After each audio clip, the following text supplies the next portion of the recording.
आज नहीं तो कल जो कास्ट डिस्क्रिमिनेशन है वो इंडिया से खत्म कर दी जाएगी। ग्रेजुअली होगा, बट बहुत इंपॉर्टेंट है कि हो।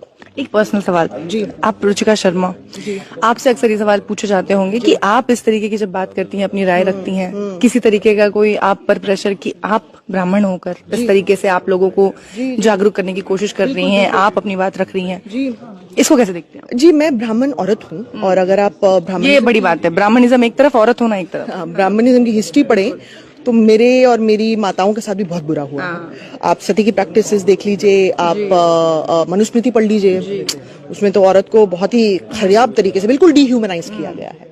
तो मैं कहीं ना कहीं जो डिस्क्रिमिनेटेड कास्ट हैं उनकी स्ट्रगल से बड़ा वाकिफ, मतलब बहुत वाकिफ हूँ। I can relate with them because कहीं ना कहीं मुझे लगता है कि जैसे ब्राह्मणिज्म ने उनको ऑप्रेस किया, कहीं ना कहीं औरत को भी ऑप्रेस किया है। तो इसीलिए they have my full support and मुझे कोई कहे कि भाई आप ब्राह्मणों के सपोर्ट क्यों करते हैं, मैं ब्राह्मण औरत हूँ। कल को और क्या आज क्या कल जब भी कोई भी मनुस्मृति की बात आती है तो सबसे पहले यही बात आती है कि औरतों को कैसे दबाया गया है। तो ये आप क्योंकि मैं हिस्ट्री पढ़ी लिखी हूँ तो मुझे पता है कि औरतों के साथ कितना खराब हुआ है। तो मेरा जो दायित्व है वो मार्जिनलाइज कास्ट के साथ तो है ही है, पर मेरी अपनी एंसेस्ट्रल मदर्स के साथ है जो सती की बलि चढ़ गई और जिनके साथ बहुत खराब हुआ।